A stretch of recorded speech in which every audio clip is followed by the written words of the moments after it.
fast your computer is. Alright, BBS has completed loading the games from 2008-9-24, and we will go to the MySQL workbench to take a look at what it is loaded. If we query the at-bats table, we'll see there is several at-bats from a 2008-9-24 Anaheim-Seattle game. In the first inning, the first at-bat was a strikeout,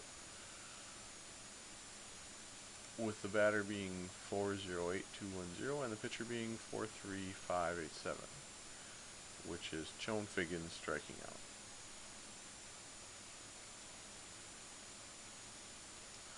The event was a strikeout. We can look at the pitch data, which is usually the most interesting data to people curious about BBOS. And in that same game, in the first at bat, there was a called strike, a foul, and a swinging strike.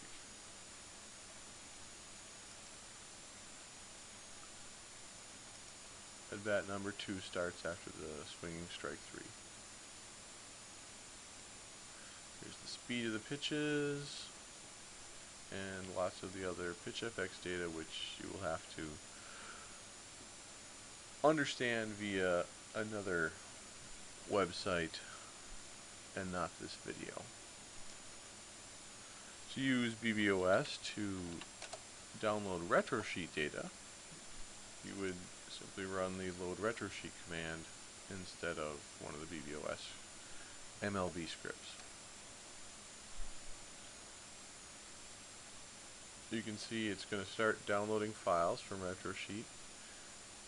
Files from RetroSheet come zipped, and so the first thing it's going to do is expand those zip files into the files you see zipping by. It's then going to take those files and run a program called Chadwick on them to turn them into a spreadsheet, if you will. It will then take that spreadsheet and load it into tables. Once the RetroSheet files have been loaded, there will be data in the RetroSheet schema as well.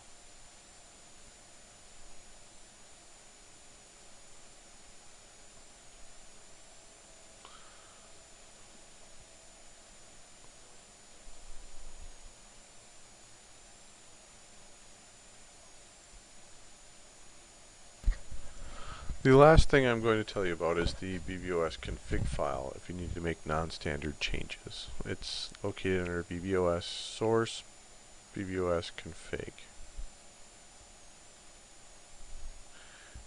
Earlier versions of MySQL put the location of MySQL into the Windows path variable, and therefore you could type MySQL at a command prompt and it would run the MySQL command line client to talk to the database. Later versions do not do that, so you have to specify the location of MySQL. Since we installed MySQL Server 5.5, the config file in the latest version of BBOS 5.1 contains this directory as the default MySQL location. If we browse to that location, we'll find that C program files MySQL 5.5. In the bin directory, there is a file called MySQL, and that is the command line file used by BBOS to install information into the database.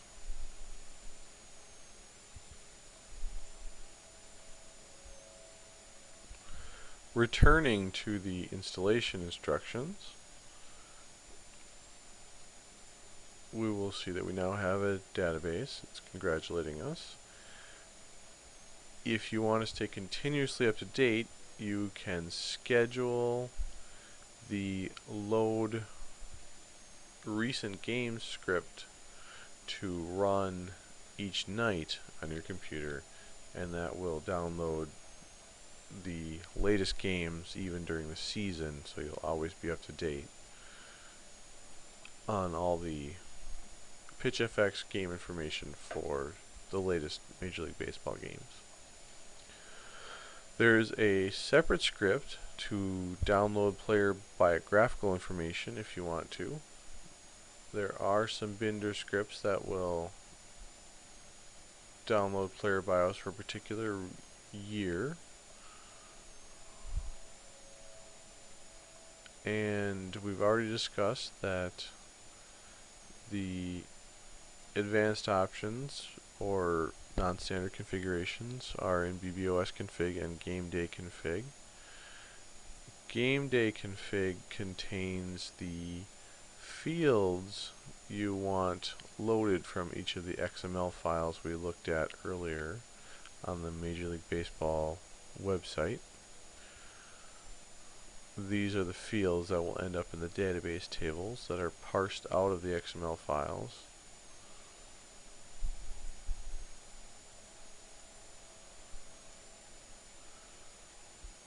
There are also a host of loading options that are available if you run the BBOS help, as we saw.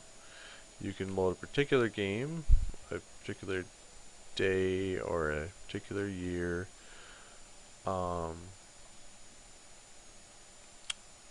If BBOS fails, and it often will fail if you load an entire year, because the Major League Baseball website, you're hitting the website so many times over the course of gathering all the data for an entire year, you're probably making a couple thousand requests to Major League Baseball's website.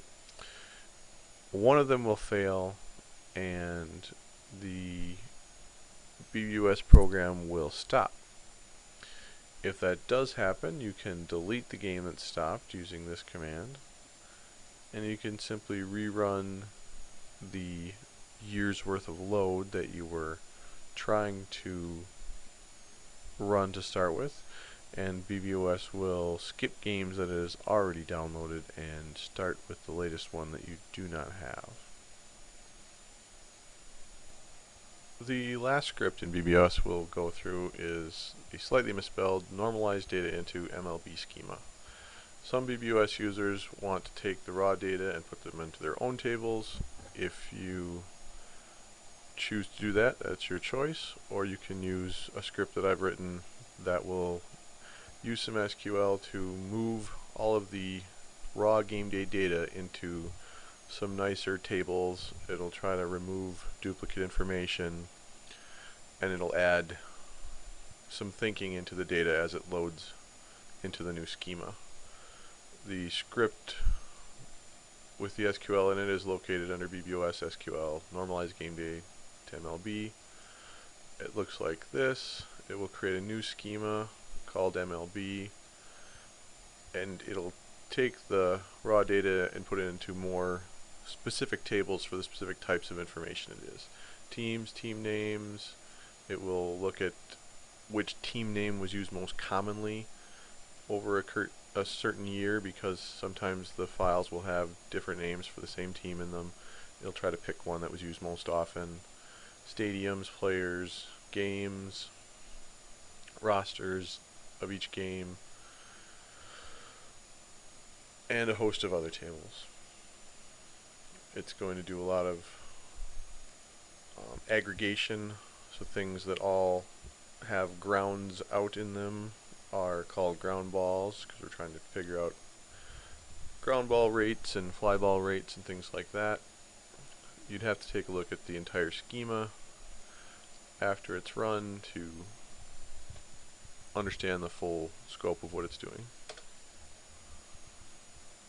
It should actually run very quickly because we have only loaded the one day of baseball information into the database. If we return to the MySQL workbench and refresh our schemas again, we now have a new schema called MLB. So there's the full list of tables that it creates. As an example, let's find out how Mike Cameron, ID 111904, did on this fabulous day in 2008. The results are here, but I'm going to export them to a spreadsheet so we can see them easier. We can see that Mike Cameron had 4 at-bats on this day. In the first one, he grounded out on an 88-mile-an-hour pitch of some variety. PitchFX sometimes doesn't have a type, especially back in 2008.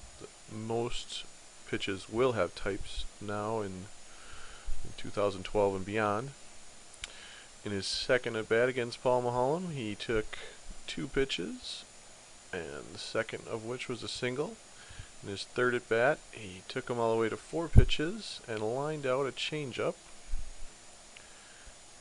In his fifth at bat, he took 4 balls from Denny Bautista and walked.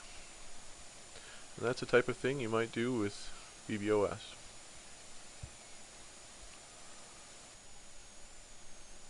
Go forth and prosper and ask questions of your database.